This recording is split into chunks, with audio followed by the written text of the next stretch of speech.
11. Final thoughts in preparation for the retreat. As you know, I have talked so much about preparation. Preparation is very important. If you really think about it, we go through life without being prepared for anything at all.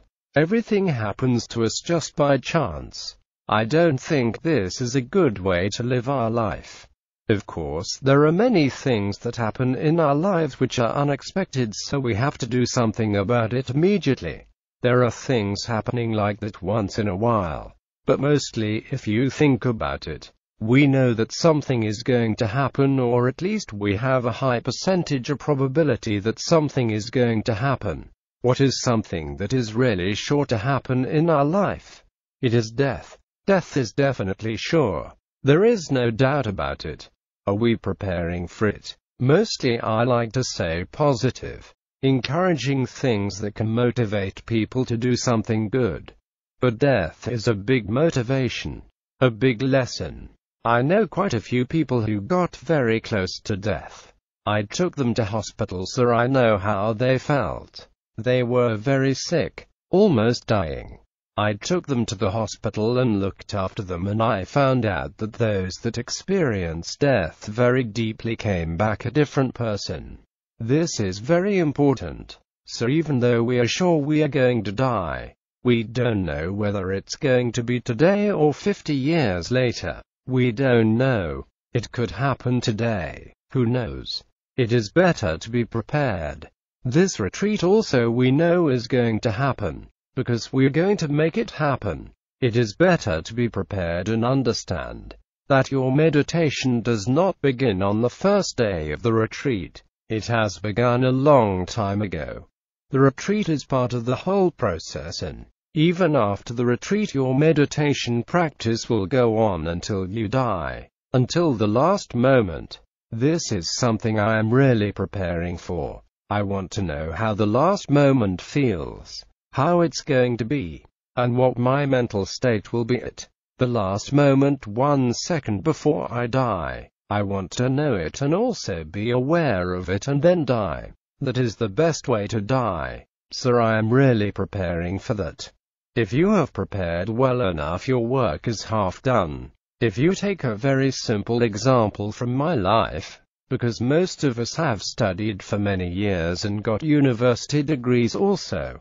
You know some people who don't study well. They don't attend lectures well.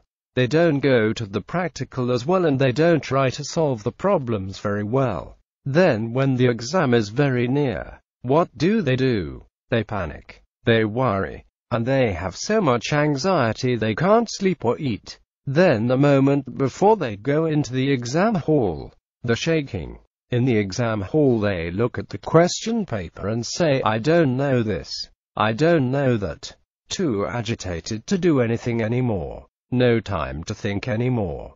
Even when I was a student I tried to prepare quite a lot. Maybe this is just part of my personality. Some people want to prepare and some people just want to take a chance. To take a chance is not really very good. If you take a chance, there is only a very small probability that it will happen. So even when I was young I studied very well for my exam. And when I got to the exam hall, I took pencil, pen, ruler and my identity card. That's all. No notes, book and paper. No need to study anymore. Too late. If you still have to study, it's too late for you. You're just making your mind more agitated and tired. This is the time when you need to be very relaxed. When I went into the exam hall I did not look at the question paper immediately. Leave it there and just sit there and meditate for 5 minutes. Then when the mind is very calm, look at the questions and see, this is something I can answer, and then write down slowly, not in a hurry. When it's finished, okay, well done already. Quote, if you have done one thing well, it gives you so much courage, makes you more confident, makes you calm also. Then I look at another problem. This is something I can do, and I do that, and when I find it too hard, okay, I will come back to it later. then another one. So this is the way we should live our life. Even though we prepare very well in life, we cannot really be sure that everything will happen in the way we expect. We have to prepare for this also. But if we have prepared very well, we can at least feel sure that it won't be too bad. It won't come out too bad. At least it will be satisfying. So preparation, it is very important, and in some ways we go through life preparing and preparing. There is no end to preparation. Actually, this preparation is also our life. I am even preparing for my next life, because I know it is going to happen. If you know how to prepare for it, you can feel very confident that it is most likely to happen the way you prepared for it. That is how a Buddha became a Buddha, because he prepared for it. And parami. What is parami? Parami is preparation. It is perfection. You practice something so well that it becomes perfect, and actually it is a preparation. Without fulfilling the paramis, which means without preparing yourself, without making yourself worthy of it, it will not happen. If we want something to happen, we have to prepare for it and feel that we are ready and worthy of it. Then we can feel very relaxed and happy, even happy to be tested. You have to go through a very difficult condition now. So if you are prepared, you feel very happy and excited about it. If you are not prepared, then you feel terrified. You have more anxiety, more worry. So we've prepared for a long time, and we still have to go on preparing for it. This is a very beautiful gatha. This is something very encouraging for meditators. Buddha said, Atitam nansagamaya, napatika cubed khe anagatam, yadatitam pahinatam, apatan California anagatam, pakapanan California yodaman, tatatativ vipassata, sarviram asam kupam, tam vidvar manubudhe, ajj eva kikam atapam, kojana maranam suva, nahino samgarantina, mahasnina makuna.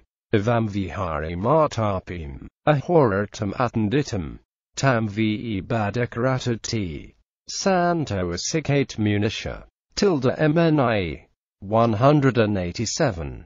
Do not pursue to the past, atitam nansagama, which means don't go gama to the past, atitam repeatedly anu.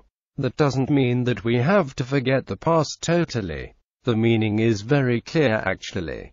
If you really look or listen to it carefully, don't think about the past repeatedly, going nowhere, just going round and round thinking and thinking. If there is anything useful that you can remember from the past, remember it, make use of it. We have to remember so much. Telephone numbers, addresses, so many things we have done or happened in the past. We have to remember. But remembering those useful experiences and making use of it is a part of our life. That is okay. But thinking about the past repeatedly and making yourself unhappy, that is what we should not do. Thinking, recollecting something that has happened in the past and using it wisely is what we should do. Even Buddha talked about his past lives. It's useful to talk about it. But don't think too much about the past. Make it a habit. When you find yourself thinking about something that is useless, look at it very carefully. Look at the thought very carefully. Look at your attitude. Why do you keep thinking about it? Is the fear or attachment? When you are afraid something, you think about it quite a lot. You cannot forget it. When you have great attachment to something, then you keep thinking about it. So there are many reasons for people to think about something repeatedly. Look into your mind and see why you are thinking about it so much. First, look at the thought and then your attachment to n. Why are you so attached to that happening or experience? Do not lose yourself in the future. Napati kankanagatam. This is not exactly the Pali translation, but it is close enough. Thinking about whether something is going to happen or not. Worrying about the future is also quite useless. But that doesn't mean that you should not plan for the future. Many people repeatedly asked me, the Buddha talked about not thinking about the past, not thinking about the future. How can we live our life? Quote, they don't understand the correct meaning. Buddha didn't say don't think at all about the past. Buddha didn't say don't plan for the future. Think about the past and get some useful lessons and use them. But don't think repeatedly of the past and make yourself unhappy. You become so unhappy that you cannot do anything useful. You are just wasting your time and energy. For a meditator, this is not a proper thing to do. But when you naturally think about it, look very deeply. Your attachment. It's your attachment that makes you keep thinking and thinking about it. So we plan for the future. E.g., we are planning for the retreat. I plan for my trip back to Singapore. We have to do that. But worrying too much is not useful. Don't need to worry. Plan carefully. Find the facts and do what is needed to be done as best you can, but don't worry too much. The past no longer is yadititam pahinantam, and of course we know that the past no longer is. But still we cling to our past and we think about it and make it as if it is present here. We want to think of something we like that happened and we imagine the thing and make it like it's happening now. Only thinking makes the past come into the present. We imagine the past and make it as if it is in the present. Make it real. If we don't think about it, it's not real anymore. It's not there. And it is only a memory. The future has not yet come. Apatan California Anagatam. We know about this too. So we prepare for it, and then maybe something unexpected is going to happen, and we also expect that. We expect something unexpected. This is also part of our life. Looking deeply at life as it is. In this sentence, looking deeply at life as it is, what do we mean by life? It's not 70 or 80 years, because that's just a concept. Real life is here and now. And if you really look at it more closely, real life is what we see now, we hear now, we smell now, what we feel on our body now, what we taste now, what we think now. Real life is in the present. Life is not just an idea or a concept, but it is our sensations, our perceptions here and now. When we meditate, what do? We pay complete attention to our sensations.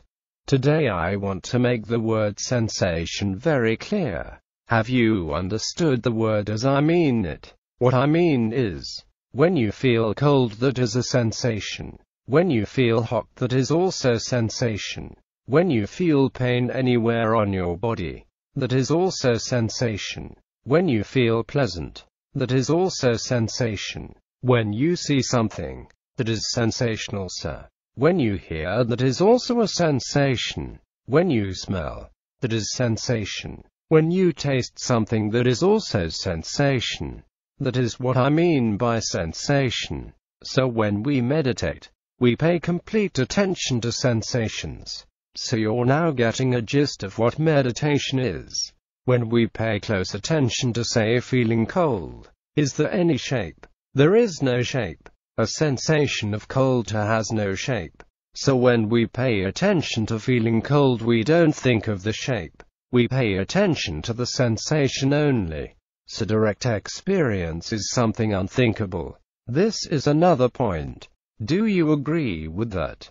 Do you have any doubt about that? Is there any confusion? Direct, immediate experience is unthinkable. You can only think about a concept, an idea. Whenever you think about the past, it's not your direct experience anymore. It's a concept, an idea you have formed in your mind. Your interpretation of the experience you are thinking about. You cannot really think about the real experience actually. It's only your interpretation of the experience that you can think about. The same thing with the future. You are projecting your past into the future. So you can only think about ideas and interpretations, not direct experience.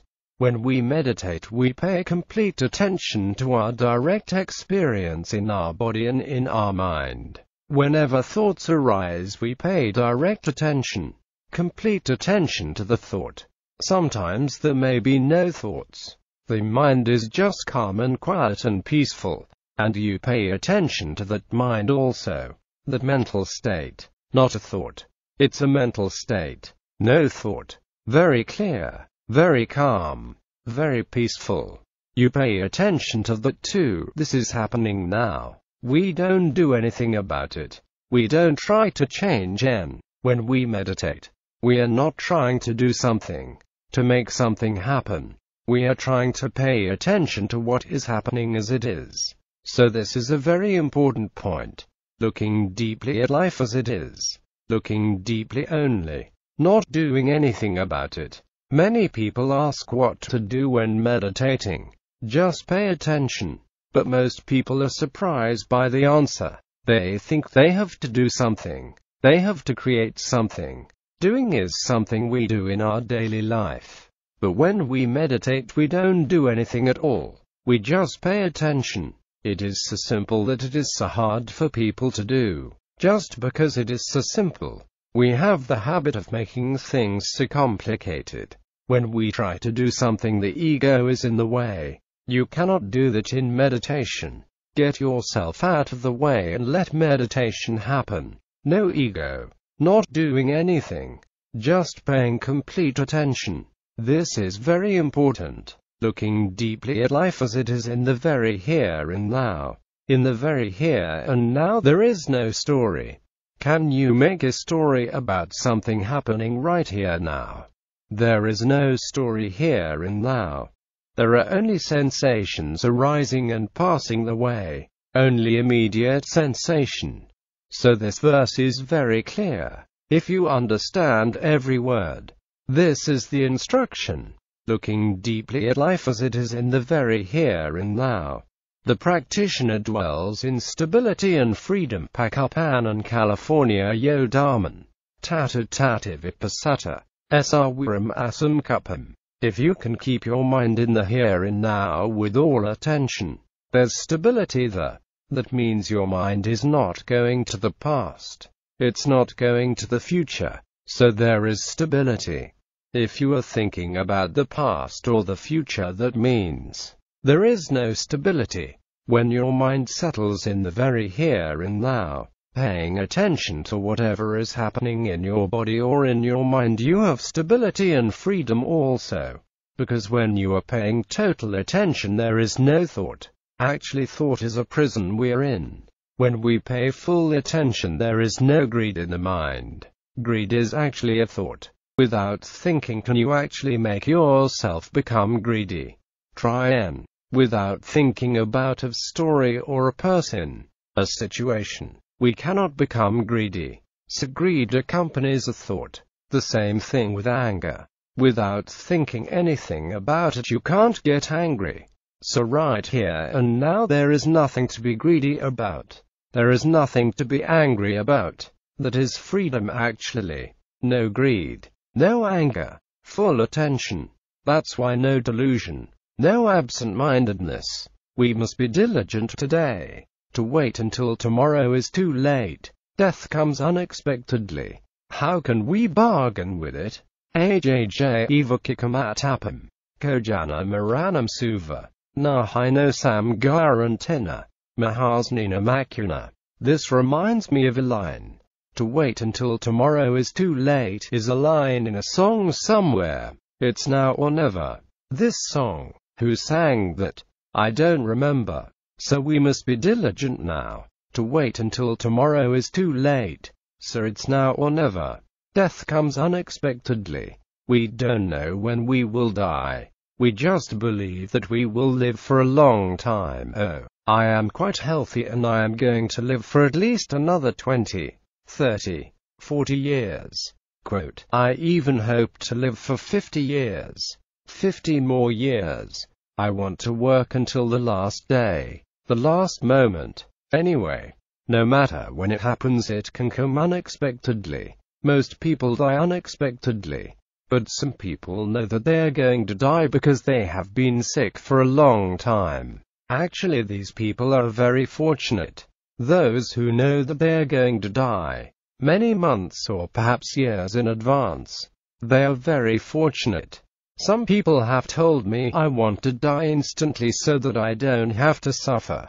Quote, but I have noticed that those people who know they are dying slowly, in the beginning they are very sad and depressed.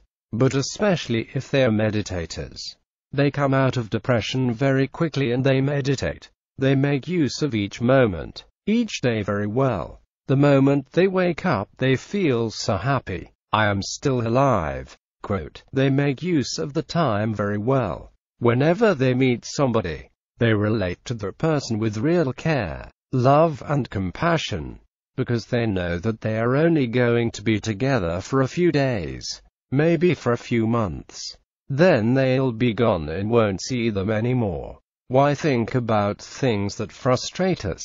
Rather think about the nice things that we can do for each other, which we have done for each other, and treat each other with respect, kindness, honesty and openness. Being very real. This is something I am trying to do also. I don't know how you feel, but for a long time, for many years in my life, I felt I was not real. I was just acting a role very well. So well that everybody believed it. But you know that as long as you go on acting, pretending, you feel not real. You don't feel satisfied with your life. But I want to be real. I really want to find out what I want to do, how I feel, who I am, where I am going. So death comes unexpectedly. How can we bargain with it? No bargaining. The sage calls a person who knows how to dwell in mindfulness night and day, one who knows the better way to live alone. Avam vihari martapim, ahoratam attenditam, tam vi badakaratati, santo asikate munisha. The sage is a wise person like the Buddha or an arahant, anybody who is wise. If we live in mindfulness night and day, it means that mindfulness becomes our home. One who knows the better way to live alone. The better way shows that there is another way. There are many other ways to live alone, e.g., just go into a forest, build a small cabin and live there alone with nobody around. That's not the better way to live alone. Although that might be useful for some people for a certain amount of time. But you cannot do that all your life. You have to be related with others. Even monks have to be related with other monks, teachers, villagers, supporters. So what does this mean? One who knows the better way to live alone. Most people feel lonely but they don't live alone. They are just feeling very lonely but they are not living alone. You can live alone but not feel lonely. That's what a meditator learns to do. That's a very useful thing to learn to do. Live alone and not feel lonely. That's what we do. We live in a forest in a small place mostly alone, but never feel lonely. Even here I live in my room most of the time. Very rarely I come out of my room. I live alone but I don't feel lonely. I feel connected. I feel related. So how do you do that? That's what we learn to do. A meditator learns to do that. That means when you are not thinking too much about the past or future, when you are not feeling greedy or angry, when your mind is quiet and mindful, that is the better way to live alone. There might be a lot of people around. In the retreat we will be sitting together. I'll be sitting with you too. But each of us is alone because we are meditating, we are very mindful and we are not reacting. When we don't react with greed, anger, pride, envy, jealousy, we are alone. The moment you start reacting, we are not alone anymore. When we are greedy or angry, we are not alone anymore. When you are mindful and not greedy, not thinking too much about the past or the future. Sometimes you think about the past or future. If it is useful, that's okay. Then we are psychologically independent. This word, psychologically independent, is very important. I am dependent on you in many ways, but psychologically I am not dependent on you. I don't expect you to come and make me happy. I am happy just the way I am. But I expect you to help me when I need something or when I want to go somewhere. I expect that. I am dependent on you for those things. So you give me all this help and I appreciate it very much, but I am not dependent on you psychologically. I am independent. And that means to be alone. When you are dependent on another person, even though that person is not near you, you are not alone. So when you meditate and develop these qualities, you become alone, but you are not lonely. Try to understand the difference. There's a big difference. Buddha encouraged monks to go and live in seclusion, but he did not encourage monks to be totally alienated. That's not the kind of thing Buddha encouraged. So you meditate and make your mind very calm and peaceful. No greed, no anger, no pride, envy, jealousy. That is alone, but you are related to other people. You go to the village every day to get your food. When people come to you, do things for you and ask for advice, you give them advice, but you are not dependent. So you're alone. As long as you are independent, you are alone. To be alone is very good. To be lonely is not. These are 2 lines from a verse I read a long time ago. It's a very long verse. 3 pages long, I think. I can only remember the first 2 lines. A very beautiful 2 lines, and I am living those 2 lines. This is what I do. I live poems and my life becomes a poem. Those 2 lines are, the great way is not difficult. For those who have no preferences. HSIN Ming by Sang Tizan, the 3rd Zen Patriarch. I am trying to live that. Preferences are not that bad. Needs are very bad actually. We say, I need this, I need that, or I want this, I want that. Quote, want is not that bad.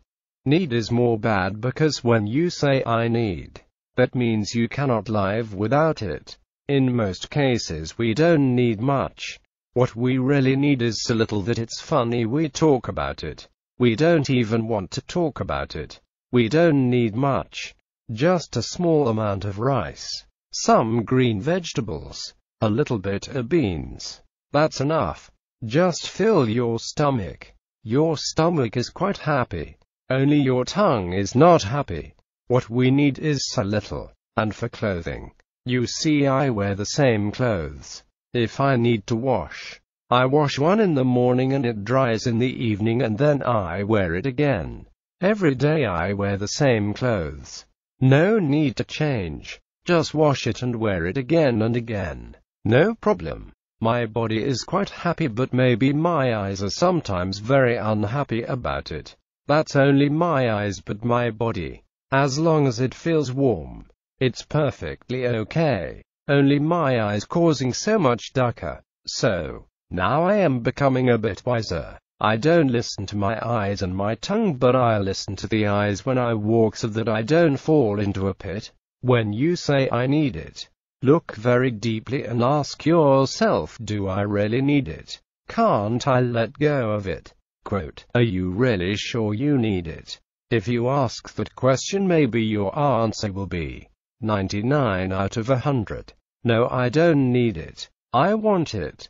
Quote, so be very honest about it. I want it. That's very honest. And even better if you say I prefer N. Quote, by saying that, it means that it is not so demanding. You can change your preference. It's okay, I can change N. I prefer this, but as I can't get this, I will be quite satisfied with what I get. Quote, and even then you say, if you have no preference at all, you are so peaceful and free. Quote, so why are you making yourself so unhappy, so unfree? You are letting this happen. When we go to the retreat and meditate, you may not get so many things that you are used to getting. Food, drinks and many other things too. You may not get. So prepare your mind. We'll practice these 2 lines. The great way is not difficult for those who have no preferences. You will not die in the retreat. Buddha said even if you die, keep working, work hard. Even if your body is reduced to skin and bones, work hard. But I am only afraid that you will put on weight for not having enough exercise. So don't worry about that. You'll have enough to eat. Fill your stomach. Don't listen to your tongue. Just listen to your stomach. It will be quite happy no matter what you put in, as long as it is a healthy, fresh vegetarian meal. It's quite happy. So these are just a few things just to get your mind in the right frame. It's very important. Framing your mind is very important. Creating the mood is very important. If you're in the right mood, in the right frame of mind, things are very easy. Also during the retreat, we may not talk to each other unnecessarily. When it is really necessary, you can talk. You can talk with me. You can ask me questions. If you do not wish to ask verbally, you can ask on a piece of paper. Write it on a piece of paper and keep it near my seat. I'll read it and answer the question. You don't need to put your name there if you don't want to. And if you need to talk with me personally, you'll get a chance to talk about that too, depending on the situation. It'll make time. Right now I don't know where the place will be.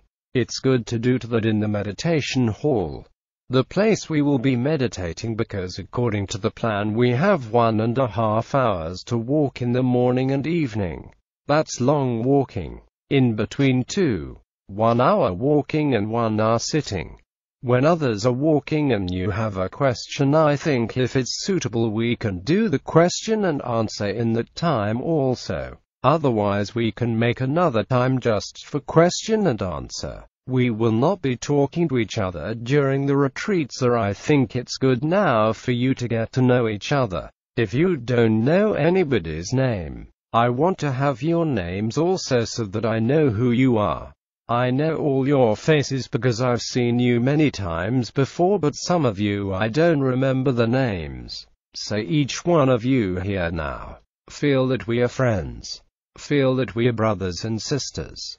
This feeling is also very important. Just practicing mindfulness vipassana practice alone is not enough. We need to practice more than that. Practice loving kindness, metta meditation, and with that comes compassion also. The two are so close. Also we reflect on the qualities of the Buddha which makes the mind so calm, peaceful and pure. When we think of somebody pure, our mind, our heart tends to become like that. We can let go of more and more. When you think of the Buddha, his freedom, his purity, his wisdom, his compassion, instantly you want to become like that.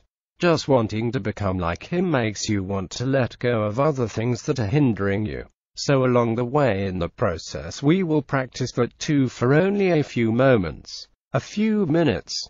When we practice metta meditation, it's not just words. We think of each other, each person, and radiate our kindness. Any kind of kind thought we radiate on each other so that we feel very friendly and secure and relaxed. So get to know each other. I think most of you know each other already. So we're already friends, or you may even feel like we are brothers and sisters. We're a family. This feeling also makes you feel very secure and relaxed. It is very important. One meditation helps another meditation. Mindfulness helps you become more mindful, more peaceful, and more sensitive. It helps you to become more loving, more kind, and more considerate. We need to be very considerate. There are so many people living together in the same place for so long, for 9 days. If you have not prepared your mind properly, it can cause a lot of friction and frustration. Even with 2 people living in the same place, you have to be so patient, considerate, forgiving, understanding. Small things may happen every now and then that irritate you, and you keep thinking, oh, that person. I wish that person hadn't come to the retreat. He said he's going to come and sit and meditate, but look, he's moving every minute. Quote, so many thoughts will happen in your mind. If somebody eats, I know a lot of people don't eat correctly. They eat together and they come and tell me that person's so greedy, you know. He took so much of the nice things, and he ate the whole plate of dessert. Quote, things like that happen. It is quite human. Many things will happen. Even closing the door, banging the door. Sometimes people forget. Even myself. Sometimes I forget and bang the door. Such loud noise and I feel very ashamed. So unmindful. Although nobody was around actually. So it's very important to feel that we are helping each other, supporting each other. So every day for a few moments in our sitting we radiate our kindness, loving thoughts, understanding, forgiving, making each other feel very safe and secure so that you don't feel judged. If you do something wrong, you know, nobody will be upset about it. Quote, we know but sometimes we forget. So get to know each other now and feel that we are part of a big family. This is metta. Metta doesn't only mean just thinking, may all beings be happy. Oh, except him. Quote, in Burma they have a verse for that. I forget the whole verse. Except those are bad birth, mosquitoes, body lice and crows. May all other beings be happy. Quote, very funny, but it so happens. I hope that you have understood the basic instructions about meditation. You still have a chance to ask questions now. If you still have doubts about the basic meditation technique, method or instruction, please ask now. Question and answer. Yes, we have time for interview. You can ask a question or express your experience and get some guidance. You may ask a question privately. I am willing to help you in any way I can. This preparation is to help you make the most out of your 9 days in the retreat, because it's such a precious 9 days. Each day is so precious. This is not something you do all the time. This is something very special actually, very rare. I want you to make the most of it, to really enjoy it, to really feel that, oh, it was so worthwhile and you'll remember it later. Oh, I am so happy I did that. Quote, it's so rare to get a chance to do that. As a memory later you'll feel happy about it and it will help you to keep on meditating. You'll really learn to meditate. You'll experience some deep insight that it will help you for the rest of your life I think, even for the next life, because every deep insight has tremendous power. It can affect you for many lives. If you just understand that this is just pure physical phenomenon, not a being, not a thing, and this is just pure mental phenomenon, not a being, not a thing, just that understanding, very deeply, clearly can affect you for many lifetimes. Every time you hear Dhamma, you'll know instantly that, yes, this is right. Quote, so it has tremendous power. Wisdom has very strong power. So wisdom, mindfulness, clarity is something most of us don't do all the time. We have lived many lifetimes before. I don't know exactly, but just to make a learned guess, we can tell that we have not meditated much even in our past lifetimes. Maybe we have done a lot of merits, giving things, supporting other people, helping other people, keeping the precepts and all those good things. We might have done that. Quite probable. But very rarely we really meditate. Very rarely when we really meditate we penetrate and see the way things are. So if you really think about it, what you are going to do is something you have never done before maybe. And even in the future I would like to do that. Longer retreats. 15, 20 days. If we can plan for it, I am really happy to help you when I come back. If possible we will do it, but we cannot really be sure that we will be able to do it. But if we really put our mind and heart in doing it, it will happen. Question and answer. People take a lot of pride in the seats, and in most cases the seat shows who they are. To give you an example, some people told me in some offices, if you go into the office, the size of this office tells you who this person is. And if you see a pot plant in the room, the rarity and the expensiveness of the pot plant tells you who this person is, the boss. And if there are more and bigger pot plants, then he's the bigger boss. Not enough room left. The whole room filled with pot plants. We take so much pride in what we wear, in the seat we use to sit or the bed to sleep. We discriminate against each other by using different seats.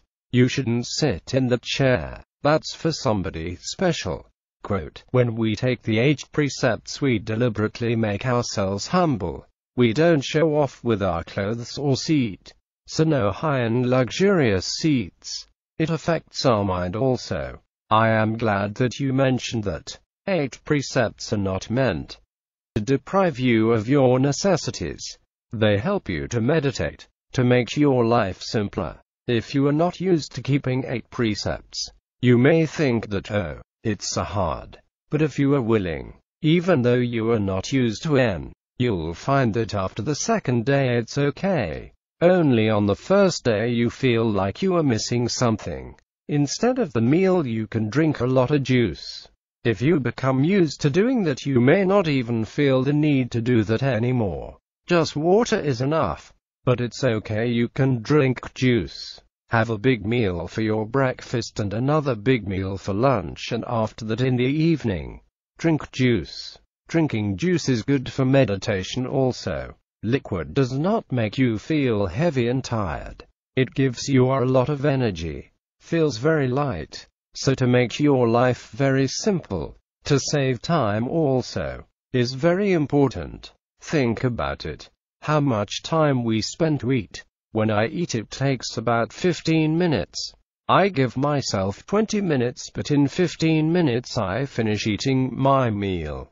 When I think about how much time people spend for cooking, I thought, why spend so much time just to cook? Just boil in, put a little bit of salt and oil and eat it. Quote, just spend 10 minutes to cook and 10 minutes to eat. It's okay to have enough energy to keep yourself healthy, but don't spend too much time doing too much thinking about food. I did that too when I was young. Whenever we met each other, we talked about this and that, and I don't know how the conversation slipped into food. Again and again about food, e.g., what we ate this morning. After a while we'd noticed that, hey, look, we talked about something else and ended up talking about food. Quote, so it's a big part of our life. Our body needs. We're not depriving ourselves or destroying and ruining our health by not eating. We are eating enough. Actually, dairy products are considered a kind of food. Only fruit and vegetable juice is actually allowed after midday. Plain or black tea I think is okay. Honey, cane sugar juice, coconut water, orange juice, banana juice is allowed. Question and answer. To make your life very simple. That is the main point. We don't spend time to cook. The main purpose is to make your life very simple. Just to let go of your craving for food. Do you know anything about King Milinda? Sometimes he kept 8 precepts. He was the one who asked so many questions to Venerable Nagasena. The king's name was Milinda or Mananda. In Pali it is Milinda. This king, you know how careful and wise he was. Before he asked the Venerable Nagasena the questions, he kept 8 precepts for about a week and lived in a very simple room. Not in the decorated palace room, and he wore simple clothes, and he even covered his hair with something like this. Just covered it, not to make it beautiful. He kept 8 precepts, meditated for a while, and then he asked the questions.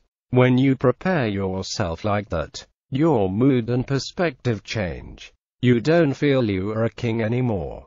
You feel like you are a person who wants to know the truth, and you prepare your body and mind for it. So these things are very important to take notice of. If he felt that he is a king, then from that feeling, if he asks questions, he'll ask stupid questions.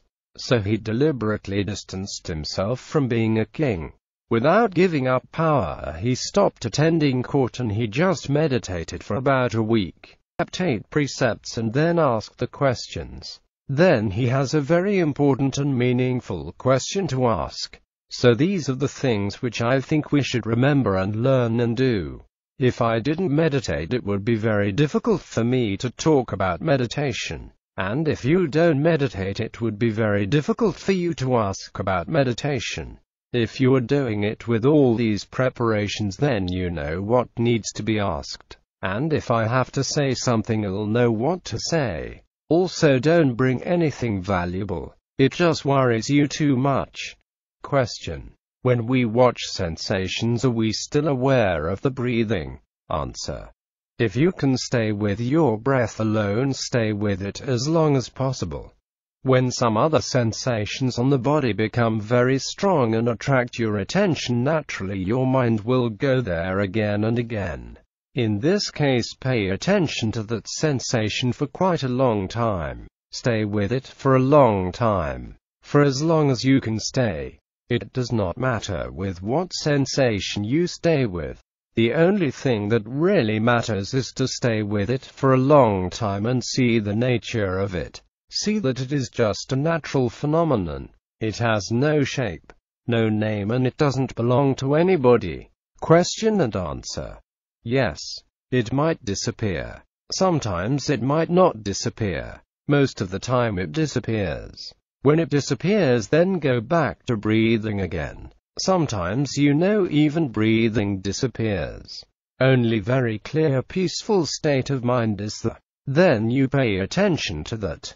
Nothing is there anymore. No bodily sensation. No breath even. Although you are still breathing, it becomes so subtle that it cannot come into your awareness anymore. Also, because you are paying more attention to your mental states. The more you pay attention to your mental states, the more you get absorbed into that mental state. The mind stays in the mind. Your body disappears from your focus, so you are not aware of it anymore. You don't feel anything in the body. You can only feel the mind. Very clear and calm. Sometimes something like a ripple comes. You can see that, feel that, and it goes away. Stay with it. But it happens only in the later stages. Question and answer. Stay with it as long as you can. If you can stay with a sensation, stay with it as long as you can. Breath is also one sensation. We choose breathe because it is always with us. Other sensations, they are there sometimes and sometimes they are not there. When thoughts come, pay attention to the thoughts. But if you can pay attention to the sensation completely, that is good enough. When you pay attention to your breathing, it's also a sensation. When you breathe in and out, the sensation you are paying attention to is not the in and out direction. That has no shape. You are not thinking about the breath. You are paying attention to the sensation happening while this process of breathing is going on. Breathing in and out, you feel something, a sensation. Even when you are breathing in and out, you paying attention to the sensation. This one of the sensations. Because it is so natural and it happens all the time, we take it as our focal point.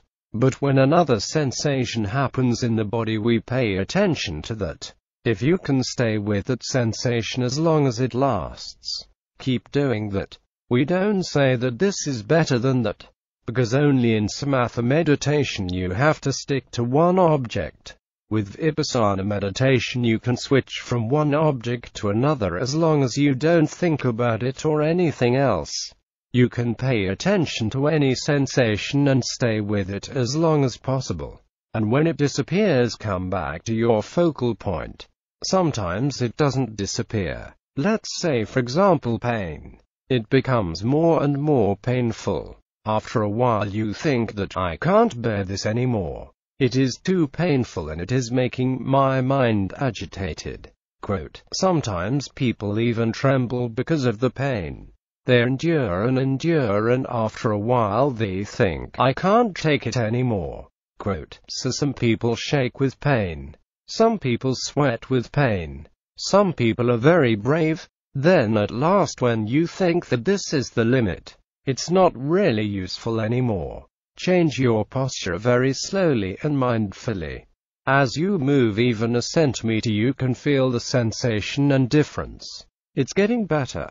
Quote, so you can change position slowly. Feel it changing, changing, changing, disappearing, disappearing. Then you find another position in which you feel comfortable, and you can see also your mind becoming more relaxed. When you are feeling pain, naturally your mind becomes very tense. Now your mind becomes very relaxed, and then back to breathing. It's quite natural. The whole process is quite natural. Question and answer. Just see the thinking. Thinking about food, about home, about work, about friend. You just notice the thinking, and enough. Back to sensation. Later in your meditation you can just stick with a thought. But that happens later. For a beginner, if he stays with the thought, it just goes on and on with no ending. But after you've developed some samadhi, if you look at the thought, you can see it very clearly. Each word going on in your mind. It's like talking inside. You can even hear it, one word after another. If we become really exact on the point, it stops and disappears. No thought anymore. When there is no thought anymore, if you can see the mind with no thought. For example, it's like you are watching a television and the program ends, or you switch to another channel where there is no program. When there is no program, what is the? No picture, yes. But something is the. It's a blank and bright screen. The mind becomes like that. Blank but bright. Bright means you are the. Awareness is the. The mind is alert but very quiet. No thought. No picture. No sound. No words. It's very quiet. Very clear. You can feel that and stay with it. This is the clearest state of mind. That becomes your object of meditation again. If you can stay with it longer and longer, it helps very much. The longer you can maintain the clear, quiet state of mind, when something else happens, it becomes clearer. So you begin with breathing for a few minutes, and then you pay attention to your body also. After a while, when you develop some mindfulness and samadhi, your mind becomes very calm and peaceful. You watch your mind. One thought comes slowly and goes away. Another thought comes slowly and goes away. You watch it, and as you watch it really directly, right on the present moment, it stops and your mind becomes suddenly clear. No thought anymore. You can see that mind. No thought. A very clear state of mind. If you can touch with your mindfulness, awareness, that state of mind stays. This means no thoughts coming in anymore. You can stay with that thought, and after a while you can maintain it. You can tune and adjust your mind and maintain the clear state of mind and stay for a long time. Your mindfulness becomes stronger and stronger, and from that space you can experience anything else happening without this space disappearing. When a sound comes, without losing this clear state of mind, you can experience the sound and it disappears immediately. Even without losing this clarity of mind, if any sensation happens in your body, you can still experience it. For that clear state of mind, you experience that sensation and it disappears. But this happens in the later stages, not in the beginning. So it's very natural. You stay with what happens. Even unpleasant sensation or some kind of disturbing questions. Disturbing questions also come. A question coming again and again. What is this? What is that? What shall I do now? Quote, and if you pay attention to that question, after a while it disappears and you feel that no need to ask any question. Whatever comes next, just pay attention. It disappears and another thing comes.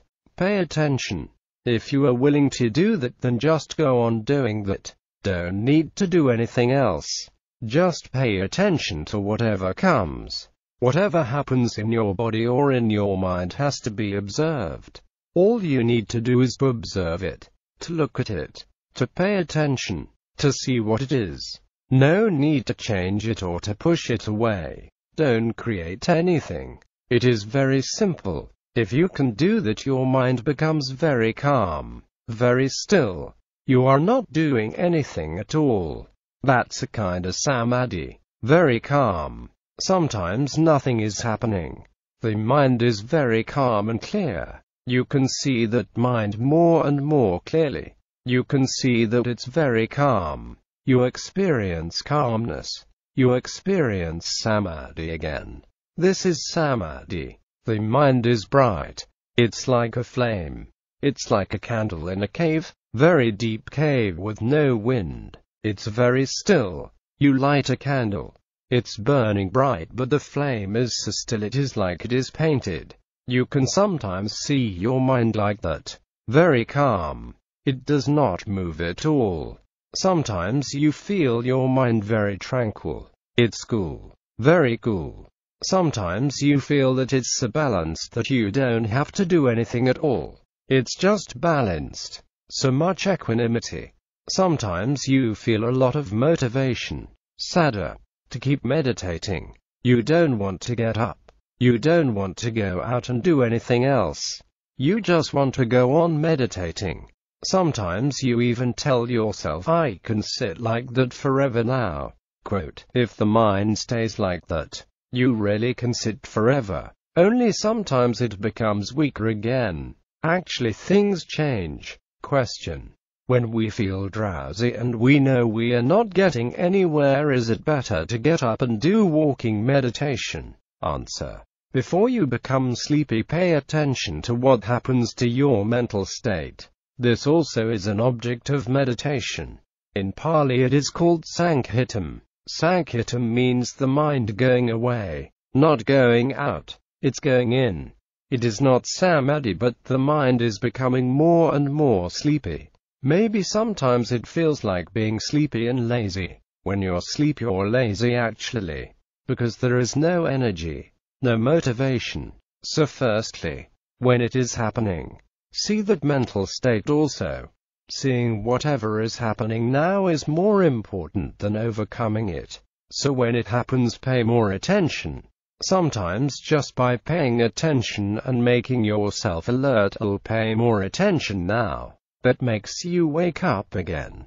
Sometimes as you pay more and more attention for a brief few seconds, you fall asleep. You are not aware of anything at all. Then you wake up again and notice that, oh, for a brief moment I fell asleep. And when something happens and you notice, you wake up again. So try first to do that. Because sitting meditation is only for 1 hour. If you try, you can sit for 1 hour. Try to stay with the sitting. After that you walk for 1 hour. But you'll find that after a few days you can sit longer and longer. That's why, although it is not included in the program, later in the retreat, after maybe 5, 6 or 7 days, if you want to and if you can, you may sit without going for a walk. Because we have many times for walking. 4 or 5 times. If you want to skip some, you can just go on sitting. But be very careful. Don't do that just to prove it. Do it if it is really useful for you to do. You are not proving anything to yourself or even to others. You are not proving that I can sit for 2 hours. Quote, you don't need to prove that. Whether you are sitting or walking, the most important thing is to be really mindful. To pay real attention to what is happening in the body and mind now. I don't mean to say that sitting is better than walking. Not necessarily. Sometimes during the walking meditation session, you're more mindful. Sometimes during the sitting meditation session, you're more mindful. To be mindful is more important than just to be sitting or walking for a long time. So time doesn't matter actually. This alternating between sitting and walking is a very good schedule. It's good for your health too. If you sit for too long, sometimes your body and also your mind becomes very dull. But as I said, after a few days, if you like to sit longer, it's alright. Walking 1.5 hours in the morning and the evening. That's a long walk. You can go out and walk, but in between there are many walking sessions too. 7:00 to 8:30. That's one long walking. Then 10:00 to 11:00. 1 hour walking. 1:00 to 2:00. 1 hour walking. 3:00 to 4:00. 1 hour walking. And the tea and walking together. 1.5 hours. So you just drink a cup of tea which takes 5 minutes and then go for 1 hour and 25 minutes of walking. After a while, naturally, you tend to sit more and more. You get very calm and peaceful. You just sit for the whole 1 hour, 1.5 hours. Sometimes, some people, later in the retreat, especially when they are doing a long retreat, sit for 3 sessions together. 1 hour of sitting, 1 hour of walking and another hour of sitting. If they don't get up for the 1 hour walking between, they can go on sitting for 3 hours. Some people do that. You're not required to do that. But some people like to do that and they do it. That's okay. From 7:30 onwards, sitting or standing. Standing meditation is also good and necessary. In some cases, here also, 9:00 to 10:00 a.m. sitting or standing. You may stand also. It's okay. No problem. It's equally good if you can do that. Just stand somewhere with your whole body as relaxed as possible. Your arms very relaxed. Just there. And maintain the standing posture and meditate just like sitting. In the beginning you may find it hard to stand for half an hour. So just stand for 15 minutes and then when you feel ready, sit down slowly, quietly. Try that. Actually, after walking for an hour, if you do walking meditation really mindfully, if you go and sit, that sitting is very good. Because the samadhi and mindfulness that you have developed during walking helps you even more when you sit. So no matter what happens, try to do both regularly without preferring one or another. See what happens.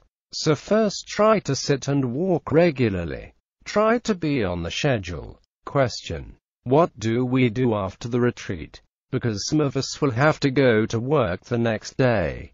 Answer: yes. This is also very important. I thought of talking about that on the last day. But it's okay. We can talk about it now. It's very good that you ask this question now. If you don't ask this question now, you know what will happen. You'll be thinking about it during the retreat. That's not a good thing to do. That's why I want to be here now to talk about it. So naturally, if you really pay more and more attention, after the first day you become more calm and peaceful. Or maybe you think about this or that for a while, and then after a few days, 3-4 days, your mind becomes settled and very quiet and peaceful. After 8 or 9 days, you'll think, oh, it would be wonderful if I don't have to leave, that I don't have to go back to that busy life. Naturally it happens. And your body and mind also becomes very sensitive. So when you go out suddenly it's very painful. Rushing, driving, seeing this, hearing that, it's very painful. So expect that, after the retreat is over, stay there for a while and talk about something so that you get used to talking and adjust yourself back to normal. On Monday also, the momentum and strength of your meditation will still go on for a few more days. So even on Monday, if you have to go to work, you'll feel like you don't want to talk much. Even the way you do things becomes slow. This is quite natural. If you can tell your friends about this, that this is something that happens naturally.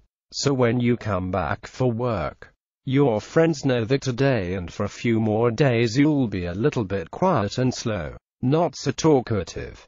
Sometimes you don't want to pay attention to what others are talking about, because to pay attention to so many people talking about so many different things is so tiring. You feel that, oh, it's so tiring. Quote, so tell them that if I don't pay so much attention, please understand it and forgive me. It'll be okay in few days. Quote, talk about this also with your family members. Say that I am going for a retreat and when I come back this is something that happens naturally. So don't think that I have become a zombie. Don't think that something has happened. It's just normal. Quote, after a few days you will get used to going on the way you have lived before and maybe a little bit more detached. Sometimes this detachment goes on for many days, sometimes months. If you keep on meditating it can go on, but you can still go on doing your work. And even better, your relationships also will get even better because you don't react so much anymore. If you can maintain your awareness, when somebody talks, you can pay full attention and understand it very well and then respond appropriately, not automatically. There is one thing that a lot of people complain about. This is also something important to discuss. People say that when you become very mindful you lose your spontaneity. You are not spontaneous anymore. You are more deliberate. Before you say something you think for a few more seconds. Before this you just talk on and on without thinking, without even knowing what you are talking about. But after, as you become more and more mindful, before you say something you think about it. Sometimes you won't say anything anymore. It's not necessary. So people around you sometimes think that it looked like he was going to say something but I don't know what happened. Quote, you know what you want to talk about and you see this and you thought not necessary. Just stop. Quote, so these are a few things that we need to know. Maybe these become a kind of difficulty in your life. But as you go on with full confidence and keep on meditating, later it will not be a problem anymore and your life becomes even more meaningful, more structured, more disciplined, less agitation, less waste of time, less waste of energy. You don't get interested in doing too many things also, even going here and there too much. You lose interest, because these things are really not necessarily and not useful. I don't know why people think that they have to be doing something. They have to keep themselves busy all the time. This is becoming an addiction, a disease actually. Why do you need to do so much? Many people these days, especially in the West, when you are not busy, they say that something is wrong with you. They'll think, what? You are not doing anything. Quote, what do you do in your weekends? Quote, oh, nothing. I just stay at home. Quote, oh, you did nothing. Just stayed at home. Something is wrong with you. Quote, nothing is wrong. They're just crazy about rushing here and there and you're not. You are sane and they're crazy and they think you are crazy. But be very patient and kind. Just understand them. So that's what I mean. When you developed mindfulness and concentration and deeper understanding, your world becomes different. You become different also. But because you are the one who is developing and growing, you need to be more patient and understanding and kind and forgiving. So understand other people and forgive them even though they don't understand you. Many people told me that you try to understand us and we feel that you understand us. Don't you feel that you want us to understand you? Quote, I said, yes, if you understand me I'll be so happy. But if you don't, I can understand that too. Quote, we want understanding from each other. Misunderstanding is also very painful, since we are the ones who are trying to meditate with mindfulness, kindness, and from that deeper understanding, insight, we try to understand others too. With that understanding your life will not be a problem actually. In the beginning they may not know how to adjust to your change of behavior. So in some ways you can help them. Question and answer. Yes. When it comes up during the last day just after the meditation we can talk about a few things just to conclude the session. That's why it is very important that the last day after the last sitting meditation, it'll be for discussion again. Some kind of clearing things to make it feel like this is the conclusion, a beginning and a conclusion. So this is another thing. When you do something, make it complete. Like drawing a circle. Make it a complete circle. If you draw a circle and leave a small part disconnected, when you look at it, it doesn't look beautiful. When you complete it, you feel the completion. It's very important to make it complete. Also make a determination. And this determination is a very useful tool also. One of the 10 paramis is the parami of determination. Adhitthana parami. Sahadatthana. What does that mean? The Pali language and Pali words are very interesting, very profound. Every word, when I look into the deeper meaning, is very profound. The word ta means to stand. Adi means strong. That means to stand firm. So you are very strong. You stand firm. This is what I am going to do. Quote, you take a stand. And even in the Western language they use this idiom, to take a stand, i.e., to take a firm position. So it's important not to be wishy-washy or lukewarm. So when you want to do something, first you learn about it very carefully. Yes, this is what I am interested in doing. Quote, when you have learned enough, then you decide, I am going to do this. Quote, and after you have decided to do it, don't change your mind anymore. Because if you change your mind again and again, it becomes a habit. Especially when things become difficult. People tend to give up. Oh, no, it's not working anymore. It's not useful anymore. Quote, sometimes the mind becomes very tricky. It gives you very good excuses. More excuses and more excuses. Sometimes it will say it will harm your health. Take it easy or stop for a while. You can do it later. Just take a break. Quote, the mind is so tricky. So make a firm determination. I am going to do this. Go for it. You will not die in 9 days. Nothing will happen. Actually, you feel even healthier, thin, happy, and peaceful. Only the first few days. Because you are not used to sitting so much. You might feel some pain in your back or your knees. Minor pains. I have a slipped disc and I can still sit for hours. It is okay. Even with the slipped disc. When it first happened it was so painful. But even with that I can meditate. But it went away slowly. It took 3 months. Anyway, we can do more than we think we can. Let's pay homage to the Buddha. I pay homage to the Buddha. By this very practice which leads to liberation.